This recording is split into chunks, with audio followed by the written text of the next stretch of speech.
Assalamualaikum warahmatullahi wabarakatuh. Di sini saya Fika Rismawansari dengan NIM B1019451. Di sini akan menjelaskan sedikit tentang materi hukum kekayaan intelektual.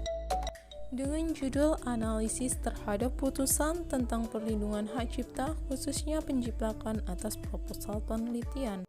Pengertian dari hak kekayaan intelektual atau intellectual property rights menjadi salah satu sarana pelindung yang bisa dijadikan untuk mengembangkan kreativitas yang tercipta dari hasil olah pikir intelektual seseorang atas suatu karya cipta. Hak cipta sebagai salah satu bagian dari hak kekayaan intelektual melindungi ide dari seseorang atas suatu karya cipta yang telah dituangkan dalam bentuk yang nyata. Di Indonesia, perlindungan tersebut muncul secara otomatis setelah ide tersebut dituangkan dalam bentuk nyata. Jadi tidak ada kewajiban untuk pencipta melakukan pendaftaran atas karya ciptanya tersebut. Dalam Undang-Undang Nomor 19 Tahun 2002 tentang Hak Cipta, khususnya dalam Pasal 12 Ayat 1 diuraikan secara lengkap karya cipta apa saja yang dilindungi. Karya cipta atau ciptaan yang dilindungi dalam undang-undang ini meliputi bidang seni, karya tulis, dan ilmu pengetahuan. Pasal 12 ayat 1 huruf A khususnya menjabarkan tentang perlindungan yang akan diberikan bagi karya cipta atau ciptaan yang berbentuk karya tulis, di mana karya cipta atau ciptaan adalah karya dalam bidang sastra. Seperti yang sudah diuraikan, karya tulis bisa berupa buku, makalah, maupun artikel. Dikaitkan dengan pasal 12 ayat 1 huruf A, sebuah proposal penelitian seharusnya juga bisa dimasukkan ke dalam kategori karya tulis. Dalam menyusun sebuah proposal penelitian, diperlukan kemampuan dalam olah pikir, intelektual, riset, pengorbanan, dan memiliki nilai originalitas dari sang pencipta.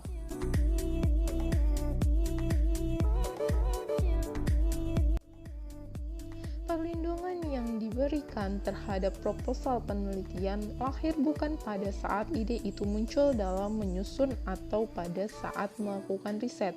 Perlindungan muncul otomatis pada saat ide hasil riset itu sudah menjelma dalam bentuk yang nyata dan memenuhi syarat dari hak cipta itu sendiri, yaitu memenuhi unsur keaslian atau originalitas terhadap karya cipta tersebut dengan tidak mempermasalahkan bentuk ataupun isinya. Ada 4 konsep dasar dalam hak cipta, yaitu ide dan ekspresi, keaslian atau originalitas, sistem perlindungan hak cipta, dan yang terakhir adalah hak-hak para pencipta. Pentingnya dibuat hak cipta dalam karya tulis ini atau karya sastra, menurut Prof. Philip Griffith adalah untuk menciptakan keseimbangan antara beberapa kepentingan yang saling terkait dan kemungkinan terjadinya konflik. Sebagai contoh, penulis berpendapat bahwa karya sastra adalah hasil pemikirannya yang berupa barang ekonomi dan memiliki nilai jual.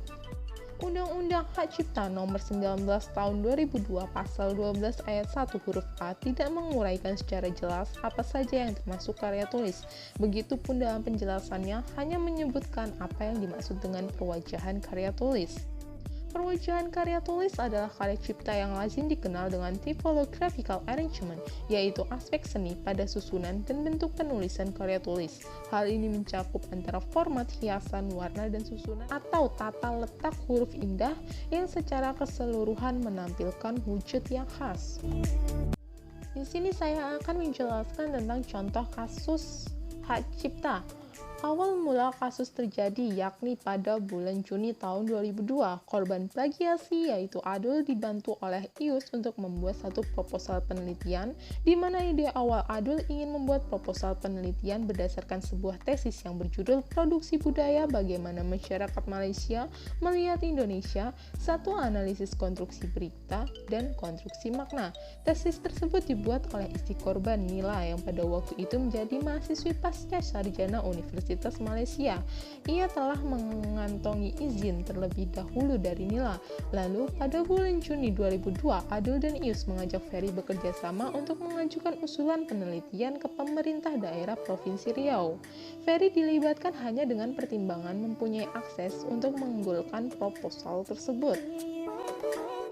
Berdasarkan perjanjian secara lisan antara kedua belah pihak, Adul dan Ius dengan Ferry setuju mengadakan kerjasama antara dua institusi.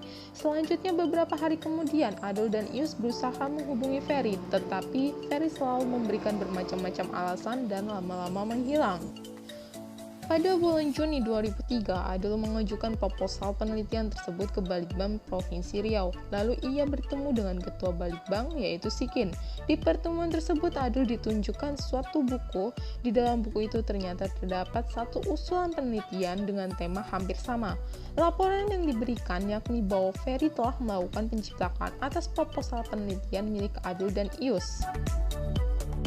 Kesimpulan dalam kasus ini adalah bahwa proposal penelitian milik Adul yang berjudul Peranan Media Massa dalam Pembangunan Riau Menuju Visi 2020 adalah salah satu karya hak cipta yang termasuk dalam bidang sastra. Karya ini dilindungi oleh Undang-Undang Hak Cipta Nomor 19 Tahun 2002 tentang hak cipta meskipun tidak dilakukannya pendaftaran. Proposal penelitian tersebut dilindungi karena memuat suatu ide yang original yang dituangkan dalam bentuk yang nyata, meskipun ide membuat muncul dari sebuah tesis. Akan tetapi, proposal penelitian ini bukan hasil ciptakan dari proposal penelitian yang sudah ada sebelumnya, tidak seperti Ferry yang sama-sama telah mengambil ide tersebut dan membuat proposal penelitian dengan yang mirip. Demikian sedikit pembahasan dari saya, kurang lebihnya saya mohon maaf. Wassalamualaikum warahmatullahi wabarakatuh.